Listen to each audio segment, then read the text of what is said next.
Voice of south நேயர்களுக்கு வணக்கம். இந்த நேர்காணலில் சந்திக்கிறவர் பத்திரிகையாளர் திரு கோடீஸ்வரன் அவர்கள். வணக்கம். வணக்கம் பாலாஜி. நாடாளுமன்றம் கூடின பிறகு நாளுக்கு நாள் பரபரப்புக்கு பஞ்சம் இல்லாம ஓடிட்டு இருக்கு. அதுல இன்னைக்கு முக்கியமா நீட் தேர்வு குறித்து நாங்கள் கேள்வி எழுப்பணும், அதற்கு அவை ஒத்துழைப்பு தீர்மானம் கொண்டு வரணும் அப்படின்னு இணையதளத்துல போய் அந்த ஆப்ஷனை தேடினா அந்த ஆப்ஷனே இல்லாம பண்ணிட்டாங்க அப்படின்னு ஒரு பக்கம் மாணிக்கம் தாக்கூர் புலம்புறாரு. திருமாவர்கள் பேசிட்டு இருக்கும் போதே ஓம் பிர்லா மைக் ஆஃப் பண்றாரு. இப்போ இந்த சம்பவங்கள் நடக்குது. ஒரு புறம் வந்து ராகுல் காந்தி எங்ககிட்ட பலம் இருக்கு, அகிலேஷ் யாதவ்லாம் இருக்காங்க, நாளைக்கு பிரியங்கா காந்தியும் போயிடுவாங்க, மோகன் மைத்ரா இருக்காங்க, இப்படியெல்லாம் பல நபர்களுமே இருந்தாலும் கூட பாஜக அதே துணியை தான் கையாளுது அப்படின்றப்போ நம்ம எப்படி எடுத்துக்கிறது? பாஜக அன்னைக்கு எப்படி இருந்ததோ இன்னைக்கும் அப்படிதான் இருக்கு. வாரணாசி தொகுதியில் பிரதமருக்கு வாக்கு வங்கி சரிந்தாலும் அதே மனநிலையில் தான் அவங்க இருக்கிறாங்க. லைட்டாக பதட்டமாக இருக்காங்க. மற்றபடி அவங்களோட அந்த எண்ணோட்டமோ இல்லை அவங்களோட அணுகுமுறையெல்லாம் எந்தளவு மாறல. எமர்ஜென்சியை பற்றி பேச வேண்டிய அவசியமே கிடையாது. இந்திரா காந்தி அவர்களை பற்றி இப்போ நினைவு கூற வேண்டிய அவசியமே கிடையாது. அப்படி இருந்தாலும் அதை பண்ணுறாங்க. நீங்கள் பேசும்போது உங்கள் மைக் ஆஃப் பண்ணுவோம், உங்களுக்கு வாய்ப்பு தர மாட்டோம், நீங்கள் மக்கள் பிரச்சனையை பேசுறதுக்கு நாங்கள் இந்த அவையில் விட மாட்டோம் அப்படின்ற மாதிரி இருக்காங்க. அப்போது இவங்க என்ன பண்ணணும்னா திருப்பி அதே பழைய பல்லவி பாடிட்டு இருக்காங்க எதிர்கட்சிகள். எங்களுக்கு பலம் இருக்குது, நாங்கள் விட மாட்டோம், கொல்ல மாட்டோம். நீங்கள் அந்த உங்களை மதிக்காத பாராளுமன்றத்துக்கு நீங்கள் சும்மா போய் கையெழுத்து போட்டு வந்துருங்க சாமி. உங்களை பார்க்குறதுக்கும் உங்களோட பிரச்சனைகளை வந்து சொல்கிறதுக்கும் அவங்களோட பிரச்சனையை உங்ககிட்ட சொல்கிறதுக்கு பொதுமக்கள் காத்துக்கிட்டு இருக்கிறாங்க வெளியில். 5 சட்டமன்ற தேர்தல் வருது முள்ளங்கி பந்த மாதிரி. அந்த பாராளுமன்றத்தில் போயிட்டு ஓம் பிர்லா உங்களுக்கு நேரம் கொடுத்தா என்ன, கொடுக்கா கட்டி என்ன, இக்னோர். பாராளுமன்றம் கிடையாது. நான் ஆட வேண்டிய களம் இனி பாராளுமன்றம் கிடையாது. நான் களம் ஆட வேண்டியது மக்கள் மன்றம். எப்போ வந்து நாங்கள் சொல்கிறோம் நீங்கள் மரியாதையாக நடத்துங்க, அவையை நடத்துங்க, நாங்கள் பேசணும், பாராளுமன்றத்தில் எங்கள் குரல் ஒலிக்கணும், இது நல்லபடி ஜனநாயகத்துக்கு எடுத்துன்னு போன்ற ஒரு உத்தரவாதத்தை ராகுல் காந்தி தராருங்க. அந்த ஈரம், அந்த கை கொடுத்துட்டு வாழ்த்தெல்லாம் சொல்லிட்டு அந்த ஈரம் காயறதுக்குள்ளே எமர்ஜென்சியை பற்றி பேசி அவங்க யார் அப்படின்றது திரும்ப காட்டுறாங்க. அப்போது புரிஞ்சுக்க தவறுறது நீங்கள் தான். மரியாதையாக நடத்துங்க, மாண்பா நடத்துங்க, ஜனநாயகப்படி நடத்துங்கன்னா இல்லாதவங்க கிட்டே இதெல்லாம் கேட்டால் எப்படிங்க நடத்துவாங்க? அவங்கக்கிட்ட இதெல்லாம் கிடையாது. மாண்பு எப்படி நீங்கள் அவங்ககிட்ட எதிர்பார்க்குறீங்க? ஓம் பிர்லா கிட்ட அவரோட நிலைப்பாடு என்னன்றது உங்களுக்கு புரியல. அதுக்கப்புறம் மறுநாள் லெட்டர் எழுதுறாரு. இன்றைக்கி ஐயா கேசி வேணுகோபால் இந்த கட்சியினுடைய முக்கிய பொறுப்பில் இருக்குது, பொதுச் செயலாளர் ரேஞ்சில் இருக்கிறார். அவர் வந்து எழுதுறாரு, உங்களோட நடவடிக்கை வந்து எனக்கு டீப் ஆங்குஷ் அண்ட் பெயின் டிசப்பாயின்மெண்ட்லாம் தருதுன்னு. என்ன காதல் கடிதம் எழுதிட்டு இருக்கீங்களா? உங்களுக்கு தெரியாதா? ஓம் பிர்லா ஒரு லெட்டர் ஒரு ஸ்ட்ராங்காக எழுத தெரியாது, எழுதுறாரு. இது வந்து ஜனநாயகப்படி இது சரியில்லை, நீங்கள் இப்படிலாம் பண்ணக்கூடாது, இது வந்து எங்களுக்கு வேதனை தெரியுது. அந்த ஆனல்ஸ் ஆஃப் பார்லிமெண்ட், அதாவது பாராளுமன்ற வரலாறுல இதெல்லாம் வந்து ஒரு கருப்பு நொடிகளாக போகும். என்ன கவிதை தனமாக இருக்குது, என்ன பண்ணோம், எழுதியிருக்கணும்.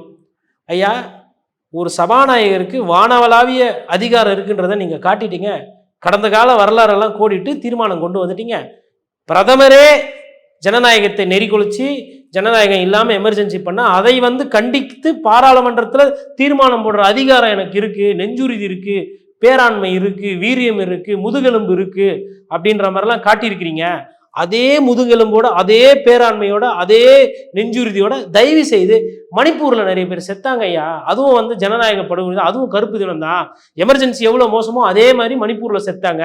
அதனால் உங்களோட அதே பேராண்மையை யூஸ் பண்ணி, அதே கம்பீரத்தை யூஸ் பண்ணி நீங்கள் வந்து மணிப்பூரை எதிர்த்து இந்த மாதிரி அங்கே யாரெல்லாம் ஆட்சி பண்ணாங்க, அதை யாரெல்லாம் மக்கள் விரோத செயல் பண்ணாங்களோ அவர்களை கண்டித்து மக்கள் உயிருக்கு ஒரு ஒரு ஒரு ஒரு 2 நிமிடம் ஒரு ஒரு சந்தோஷத்தையோ இல்லை ஒரு துக்கத்தை வெளிப்படுத்துகிற மாதிரி ஒரு தீர்மானத்தை வந்து நீங்கள் போடணும்.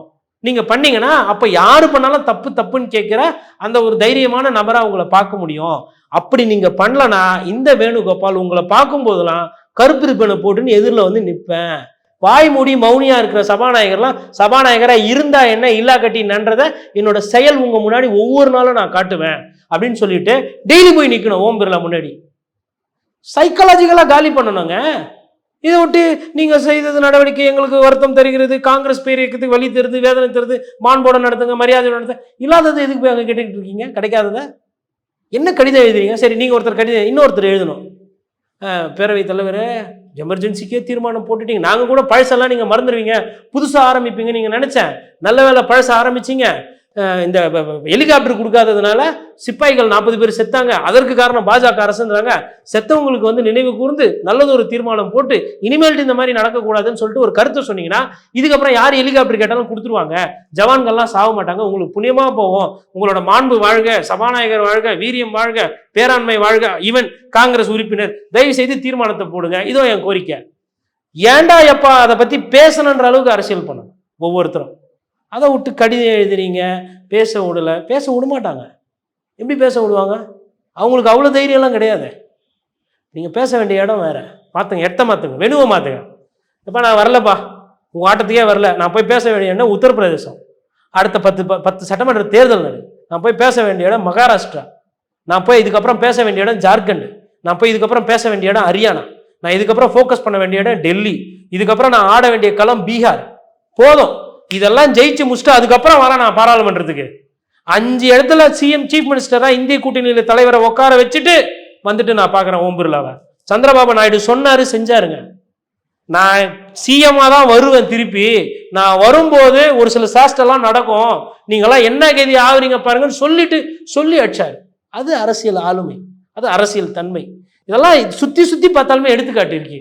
அந்த எடுத்துக்காட்டெல்லாம் பார்க்காம பேரவைத் தலைவர் ஓம் பிர்லா அவர்களே இவர்களே பேச விடுங்களேன் கொடுங்களேன், இன்னும் நீட்டுன்னா கொஞ்சிக்கிட்டு இருக்கீங்க இல்லையா? ஆனால் இன்னொரு பக்கம் கழுதையை வச்சுட்டு பதவிகளை மாட்டி விட்டு அதையும் ஓட்டிட்டு போறாங்களே நாடாளுமன்றத்துக்குள்ள. அப்போ ஒன்று பண்ணுங்க, ஒரு கழுதெல்லாம் வேணாம், மொத்தம் எத்தனை பேரோ நிறைய கழுதியை உட்கார வச்சு பாராளுமன்ற மாதிரி பண்ணி காட்டுங்க, அது செய்தி ஆகும். ஏன் ஒரு கழுதியை வச்சு பெருசா பண்ணுங்க அதைய?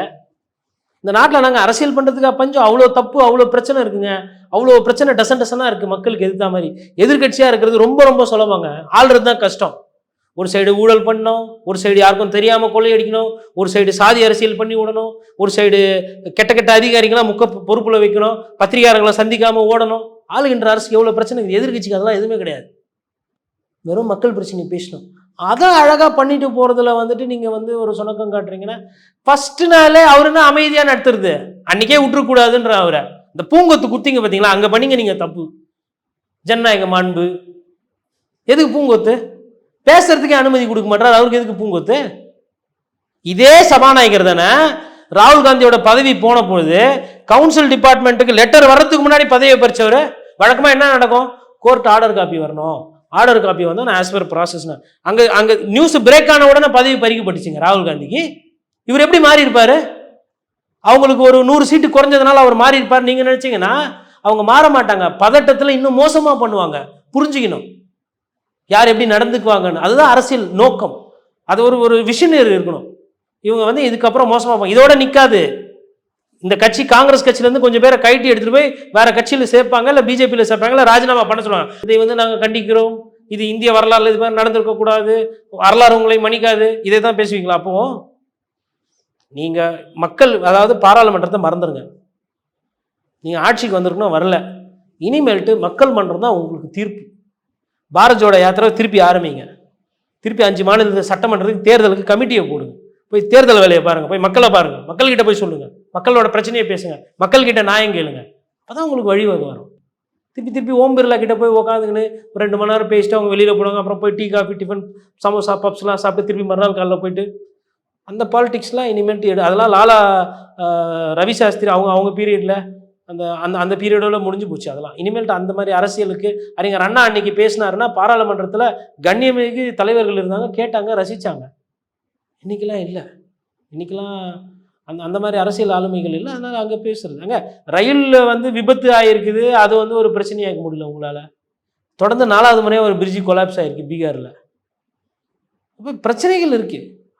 அதை எடுத்து களம் செல்ற இந்த களமாடி பண்ணுற அந்த இடத்துல வந்து இல்லை. ஏது மம்தா பானர்ஜி சொல்லியிருக்கிறாங்க பாருங்க, அமலாக்கத்துறை வந்து என்ன உங்கள்கிட்ட தான், நான் ஆட்சி போச்சுன்னா இதே அமலாக்கத்துறையை நான் திருப்பி விடுவேன், பார்த்துக்கோங்க, உஷாராக இருந்துக்கோங்க, நம்ம மிரட்டுறீங்க உருட்டுறீங்க. இது அரசியல் பார்வை. மிஸ்யூஸ் பண்ணுறது ஒன்றும் இல்லை, தேவைப்பட்டால் நானும் பண்ணுவேன், எனக்கும் காலம் வரும் பார்த்துக்க அப்படின்ற மாதிரி அந்த மாதிரி அழகாக சொல்கிறாங்க. அந்த தோரணை ரொம்ப முக்கியம். இப்போ நீட்டு விலக்கு விஷயத்தில் வந்து முதலமைச்சர் ஸ்டாலின் 3வது முறையாக திருமணம் நிறைவேற்றப்பட்டு அது திரௌபதி முர்மு வரைக்கும் போயிட்டு அங்கே கடப்பில் இருக்கு. இப்போது அது மீது நடவடிக்கை எடுக்கணும்னு இப்போ இன்னைக்கும் தீர்மானம் நிறைவேற்றப்பட்டிருக்கு சட்டமன்றத்தில்.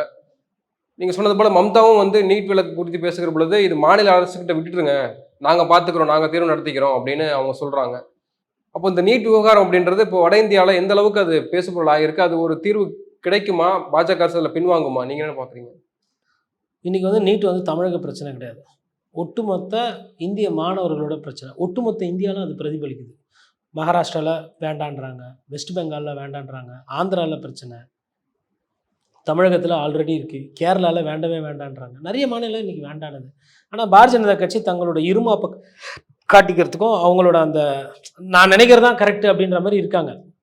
இன்றைக்கி இருக்கக்கூடிய இந்த பாஜக இந்த நிலைப்பாடில் அதை மாற்றிக்க மாட்டாங்க. அவங்க தப்பை அவங்க உணர மாட்டாங்க, திருத்திக்க மாட்டாங்க.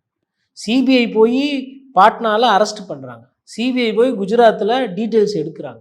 ஒரு சில மாணவர்கள் நிறைய மார்க் எடுத்தவன் திருப்பி எக்ஸாம் எழுதுனா எழுதவே வரமாட்டேன்றாங்க. ஏன்? பட்ச பையன் தானே, இன்னொரு வாட்டி எக்ஸாம் வச்சா எழுத மாட்டேன்ற. இது ஒன்று. ரெண்டாவது, கஷ்டப்பட்டு படித்து எழுதினேன், நான் நல்லா மார்க் எடுத்தேன், நான் எதுக்கு இன்னொரு வாட்டி என்ன எக்ஸாம் எழுதணும்? நான் மெரிட்டில் மார்க் எடுத்திருக்கேன், என் பழைய மார்க்கெல்லாம் பாருன்னு சொல்லிட்டு ரெண்டு ஸ்டூடெண்ட் சுப்ரீம் கோர்ட்டு போயிருக்காங்க.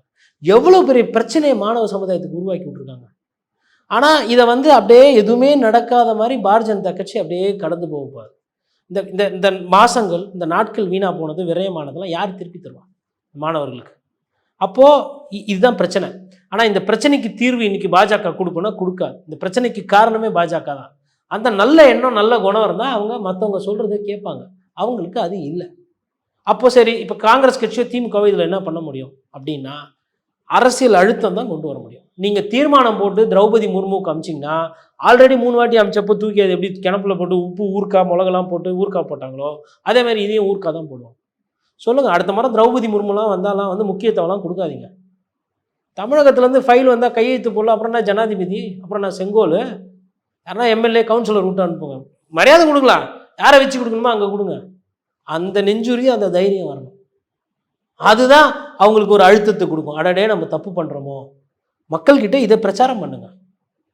இந்த லெட்டர் எழுதினதை ஜெராக்ஸ் காப்பியாக போட்டு ஊர் போல் ஒரு மாணவர் அணியோ அதை வச்சு பிரச்சாரம் பண்ணணும், எல்லா இடத்துலையும் கொடுக்கணும். திரௌபதி முர்மு இந்த மாதிரி பண்ணுறாங்க மாணவர்களுக்கு.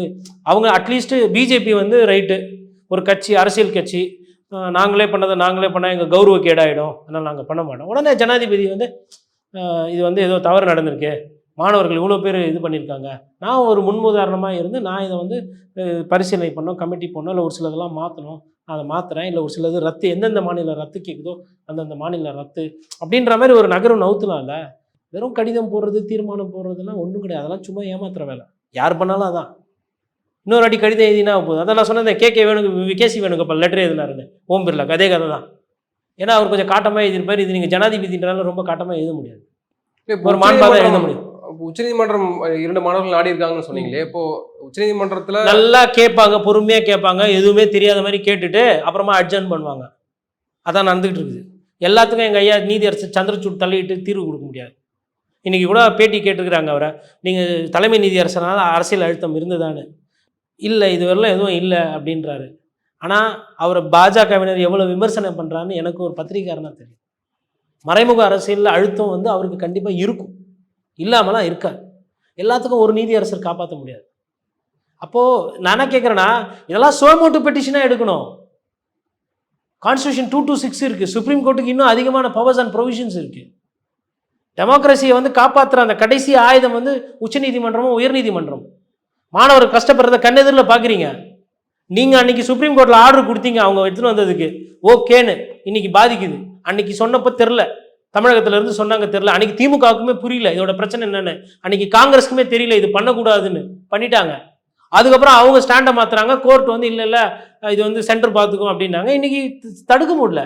40 லட்சம் கொடுத்தான்றான், 20 லட்சம் கொடுத்தான்றான், 2 கோடி கொடுத்தான்றான், எது கொஸ்டின் பேப்பர் லீக் பண்ணுறதுக்கும் மார்க்கை சேஸ் பண்ணுறதுக்கும்.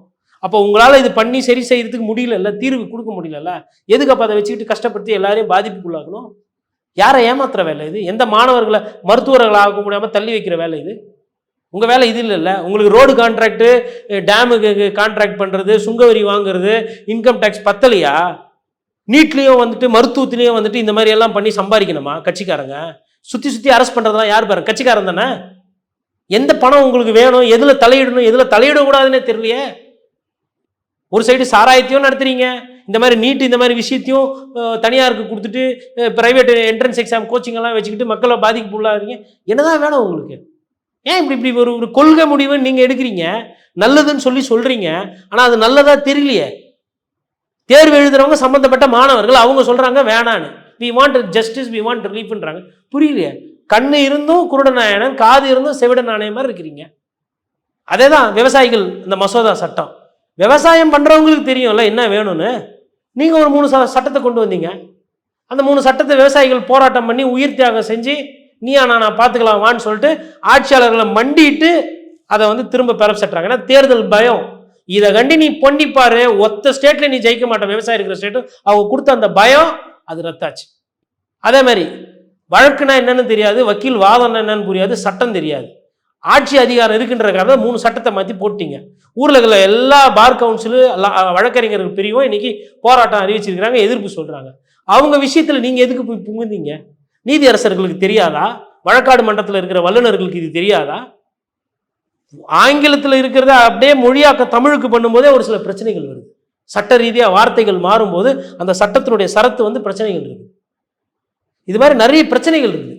அதுக்கெல்லாம் எதுவும் இல்லை, பாரதிய சன்ஹிதா சம்ஹிதா அப்படியே இந்த சமஸ்கிருத வார்த்தை வந்துட்டு எல்லாம் சரியாயிடும். கொலை பண்ணுறோம், ஐயோ சமஸ்கிருதத்தில் பேர் வச்சுட்டாங்க, இனிமேல்லாம் நம்ம கொலை பண்ணக்கூடாது, செக்ஷன் பயங்கரமாகிடுச்சின்னு பண்ண மாட்டாங்கல்ல. இதான் சொல்ல வரீங்க. புரிதலே இல்லைங்க. என்ன பண்ணணும் என்ன பண்ணக்கூடாதுன்னு தெரியாது. ஒழுங்காக அமைதியாக வழக்கறிஞர்கள் பண்ணிட்டு இருந்தீங்க. இன்னைக்கு சும்மா இல்லாமல் இப்போ இன்னைக்கு வந்து போராட்டம் வந்து அறிவிச்சிருக்கிறாங்க. இது தேவையா வழக்கறிஞர்களுக்கு? உங்ககிட்ட ஆட்சி இருக்கும்போது வழக்குகள் நிலுவையை குறைக்கிறதுக்கு நீங்கள் எதனா வேலை செய்கிறீங்களா? கிடையாது. வழக்கறிஞர்களோட வாழ்வாதாரம் மேம்படுறதுக்கு எதனா பண்ணியிருக்கீங்களா? கிடையாது. சரி, வாதிகள் பிரதிவாதிகள் வராங்க, இந்த கோர்ட்டு ஃபீ அதெல்லாம் கொஞ்சம் ஜாஸ்தியாக இருக்குது, அதெல்லாம் குறைக்கிறதுக்கு எதனா ஒரு திட்டம். அவங்களே பாவம் கோர்ட்டு கேஸ்ன்னு அலையிறாங்க, அதுக்கு எதனா ஒரு சலுகை, அதுக்கு எதனா ஒரு திட்டம், அதெல்லாம் கிடையாது. பெயர் மாற்றம் யாருக்கு லாபம்? என்ன செக்ஷன் மாறுது, என்ன நம்பர் மாறுதுன்னு தெரியாமல் படிக்கிறவங்களே கன்ஃபியூஸ் ஆகிருக்கிறாங்க. ஆல்ரெடி கோர்ட்டு மேட்டர்ஸ் சாமானிய மக்களுக்கு புரியாது, கஷ்டம். அதை இன்னும் காம்ப்ளிகேட் ஆக்கி வச்சுருக்கீங்க. ஒரு 20 வருஷத்துக்கு முன்னாடி ஒரு தீர்ப்பு வந்திருக்கும். அந்த தீர்ப்பை வந்து நான் சைட்டேஷனாக காட்டணும். அது வந்து நோட்டு ஜட்ஜ்மெண்ட்டாக இருந்ததுன்னா அதை தான் கோடிட்டு காட்டுவேன் நான் என்னோட வாதத்திலையோ இல்லை என்னோட அஃபிடாவிட்லையோ. இப்போது இந்த செக்ஷன்ஸை நீங்கள் மாற்றுறீங்க, புதுசாக போடும்போது நான் எப்படி அதையும் இதையும் புரிய வைக்கிறது? இதெல்லாம் வந்து கொஞ்சம் யோசிக்காமல் பண்ணுற வேலைகள். அயோத்தி ராமர் கோயிலில் மழைநீர் கசிவு ஏற்பட்டிருக்கு. நிறைய இடங்கள்ல கசிவுன்னு சொல்கிறாங்க. குறிப்பாக வந்து அது நீட் பேப்பர் லீக்காக இருக்கட்டும், அட்டல் சேது பாலத்தில் ஓட்டையாக இருக்கட்டும், இப்படி பல இடங்கள்ல லீக்கேஜஸ் வந்து இருக்குது. இன்னொரு விதத்தில் பார்க்கணும்னா அதுக்கு மோடி அரசு என்ன ரெஸ்பான்ஸ் கொடுக்குறாங்க அப்படின்றது பார்க்க வேண்டியதாக இருக்குது. மோடி ஜெயிச்ச பிறகு ராமர் கோயிலுக்கே போகலை அப்படின்றது ஒரு புறம். 3வது முறை பிரதமர் ஆகிட்டார், ஆனால் ராமர் கோயிலுக்கே போகவும் இருக்காது. இன்னொரு புறம் இந்த லீக்கேஜஸ் தொடர்ந்து நடைபெற்றுட்டே கொண்டு இருக்குது. ஆனால் இது எப்படி அட்ரஸ் பண்ணுறாங்களா அப்படின்றது ஒரு கேள்வியாக இருக்காது. நீங்கள் எப்படி பார்க்குறீங்க? இந்த லீக் அப்படின்னு வரும்போது இந்த ரயில் ஆக்சிடெண்ட்டும் அடிக்கடி அந்த கவச்சு போடாததுனால அது பிரேக் ஆயில் பிடிக்காமல் லீக் ஆகி ஆக்சிடென்ட் ஆகுது. அதையும் சேர்த்துக்கணும். ஏன்னா அது லீக்குன்றது என்ன, பொதுவாக சரியாக பண்ணாதது தானே. இந்த புரிதலில் அந்த ராமர் கோயில் லீக்லேருந்து பேசினோம், நம்ம அந்த தண்ணியை வந்து சுட்டுது. அது வந்து நான் லீக்காக பார்க்கல, அது வந்து மழைநீர் சேமிப்பு திட்டமாக பார்க்குறேன் நான். நீங்கள் இப்போ யாரா கிட்ட போய் கேட்டிங்கன்னா பாரதிய ஜனதா கட்சியில் இருக்க தோழர்கள் அப்படி தான் சொல்லுவாங்க. நம்மளும் அதுக்கு பழகிக்கணும். அவங்கக்கிட்ட வந்து செய்யுங்க, கோயிலே முடிக்கலை, வேலை முடிக்கலை, இந்த நாட்டில் சன்னியாசிகளே பிளவுபடுத்தின ஒரே அரசியல்வாதி இருக்கிறாருன்னா அது எங்கள் ஐயா மோடி தான். பாதி பேர் ஐயோ கோயில் முழுசாக முடியாமல் பூஜை பண்ணால் தப்பாயிடும், குலதுரோகம் ஆகிடும், நான் வந்து சங்கராச்சாரியர் வழியில் வந்து நான் பண்ண மாட்டேன் அப்படின்னு சங்கராச்சாரியார்ஸே பாதி பேர் இப்படி பாதி பேர் அப்படி. வாய்ப்பு கொடுத்தா யாரை வேணால் பிரிக்கிற அந்த தகுதி திறமை படைத்தவர் நம்ம பிரதமர் பாரத பிரதமர் மோடி. அதனால் அவசர குளத்தில் கட்டினாங்க, அது தண்ணி உள்ளே வருது, அதெல்லாம் பரவாயில்ல. காவா தண்ணி வராத வரலும் ராமர் கோயில் சார்பாக சந்தோஷம். மழை தண்ணி தானே வந்துன்னு போகுது, அது ஒன்று. அப்புறம் லீக்கை பொறுத்தவரைலாம் அவங்க லீக்குன்னே இல்லையே, அது வந்து ஒரு சின்ன ஒரு தடுமாற்றம், சின்னதாக ஒரு பிரச்சனை. நீங்கள் அவர் அமைச்சர் சுகாதாரத்துறை அமைச்சர், மத்திய சுகாதாரத்துறை அமைச்சரோட பேட்டி பாருங்களேன், எதுவே நடக்காத மாதிரி கேஷுவலாக பேச. ஏன் தெரியுங்களா? அவர் வீட்டில் யாரும் நீட் எழுதலை, அவர் வீட்டில் எந்த மாணவரும் இன்ஜினியரிங் எழுதி பாதிப்புக்குள்ளாகலை, அவங்க வீட்டில் யாரும் வேலையில்லா பட்டதாரிகள் இல்லை, அவங்களுக்கு வந்து இந்த மாதிரி கடன் வாங்கி பேர பசங்களை படிக்க வைக்கல. அப்போ அவருக்கு கஷ்டம் தெரியாத நிலையில் இருக்கிறதுனால அவர் we will look into it, we will address committee form பண்ணி. சரி, கமிட்டி ஃபார்ம் பண்ணி என்ன பண்ணுவாங்க, அந்த கமிட்டி ஏசியை போட்டு மிச்சரெல்லாம் வாங்கி வச்சு முந்திரி பருப்பு பக்கலாலாம் சாப்பிட்டுட்டு பொறுமையாக தீர்மானம் போட்டு கெசட்டு போட்டு நோட்டிஃபை பண்ணி வரலாம். டைம் ஆகிட்டுருக்கேன். கொஸ்டின் பேப்பர் லீக் ஆகி எத்தனை நாள் ஆச்சு, கோர்ட்டுக்கு போயிடுச்சு. இப்போ என்ன சொல்வீங்க, வசதியாக கோர்ட்டில் இருக்குதுன்றீங்க.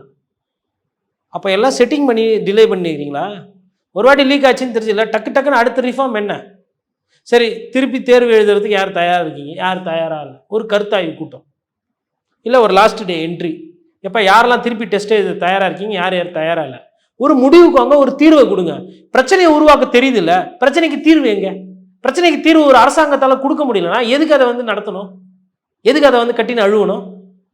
இப்போ கோர்ட்டு கொடுக்கணுமா தீர்வு? தப்பை உங்கால் பண்ணுவான், உங்கள் கூட சுற்றுவம் பண்ணுவான், தீர்ப்பு வந்து கோர்ட்டு கொடுக்கணும் தீர்வு. அது வேறலாம் மக்கள் வந்து பாதிக்கப்பட்டு இருக்கணும். இதானே நடக்குது. தீர்வு எங்கே? இந்த வருஷம் இப்போ அடுத்து என்ன? லீக் ஆகி போச்சு, மார்க் சேஸ் பண்ணிட்டாங்க, அடுத்து என்ன வேணுமா வேணாமா? அது அட்லீஸ்ட் கோர்ட்லேயாச்சும் போயிட்டு தீர்ப்பு ஒரு வாரத்தில் கொடுங்க, 3 நாளில் கொடுங்க, நாங்கள் அடுத்த கட்ட நடவடிக்கை. அதுக்கு எதுனா பண்ணுறீங்களா? அதுக்கு வாய்தா கேட்டு அது இழுத்தடிக்காமல் இருந்தால் சந்தோஷம். அது 2வது. 3வது வந்து இது கேட்டிருந்தீங்க நீங்கள் வந்து இந்த பாலங்கள். அது வந்து அதுக்கு அவங்க எதுவும் பண்ண முடியாதுங்க. ஏன்னா அரசாங்கம் இப்போ எதுக்கு இருக்குன்னா கான்ட்ராக்டருக்கு வேண்டி இருக்குது. அரசாங்கம் வந்து ஆட்களை எடுத்து வேலை இல்லாமல் இவ்வளோ பேர் இருக்கிறாங்க, அவங்கள பட்டதாரியாக எடுத்து அரசே ஒரு சிமெண்ட் நிறுவனத்தை எடுத்து அரசு தான் வந்து மண்ணாள்ன்ற கான்ட்ராக்டில் தனியாருக்கு கொடுக்குது. அரசே எடுத்து பண்ணலாம். ஆனால் அரசே எடுத்து பண்ணும்போது என்னென்னா அதில் கட்டிங் வராது, கமிஷன் வராது. அதனால் அதை வந்து நீங்கள் பாலம் உடையிறதையோ லீக் ஆகுறதையோ அது ஒன்றும் பண்ண முடியாது. ஏன்னா அது இவர்கள் விருப்பப்பட்டு தான் அதெல்லாம் நடக்குது. உங்கள் வீடெல்லாம் கட்டுறீங்களே பெருசாக, எதனா ஒரு அமைச்சர் பினாமிலையோ இல்லை சொந்தமாக கட்டின வீட்டிலையோ வந்து விரிசல் வர மாட்டேங்குது. இல்லை உங்களோட வீடெல்லாம் எதுவுமே இடிஞ்சிலாம் உழவே மாட்டேங்குது. பள்ளிக்கூடம் ஒண்டி ஏன் இடிஞ்சு விழுது? ஏன் நடக்குது? அப்போ உங்கள் வீடெல்லாம் உஷாராக நீங்களே கட்டுறீங்க, தனியாரை நம்பி கொடுக்குறது இல்லை. ஆனால் அரசாங்க பள்ளிக்கூடம், டேமு, இல்லை வந்து பாலம், அதுக்கப்புறமா பிரிட்ஜு, இதெல்லாம் வந்து தனியார் கட்டணும். அப்போ மக்கள் இது பார்ப்பாங்க, மக்களுக்கு புரியும் இந்த அரசியல்வாதிகளோட அந்த நிலைப்பாடு. இந்த தனியார் மயம் பாதி ஒழினுங்க, குறைந்தபட்சம் முழுசாக மாற்ற முடியுமான்னு தெரியல. ஏன்னா அரசாங்கத்துக்கு ஒரு தனியார் பப்ளிக் ப்ரைவேட் பார்ட்னர்ஷிப் இருக்கும். ஆனால் இந்த முழுசாக தனியார் மயம் கொள்கை இருக்குது பாருங்கள், இது வந்து ஒரு பேராபத்து. அது இருக்கிறவரில் இந்த மாதிரி இந்த பாலங்கள் உடையிறது, இந்த கொலாப்ஸ் ஆகிறது, இந்த கசியிறது, லீக் ஆகிறது, இதெல்லாம் நடக்கும். இதெல்லாம் இவங்க தெரிஞ்சே தான் பண்ணுறாங்க. இதெல்லாம் வரும்னு அவங்களுக்கு தெரியும். உங்கள் வீட்டுக்கு நீங்கள் இதை பண்ணுவீங்களா? உங்களோட கம்பெனி ஒன்று நடத்துறீங்க அப்படின்னா அதுக்கு இதை மாதிரி பண்ணுவீங்களா? எல்லாத்தையும் தனியாராக்குவீங்களா?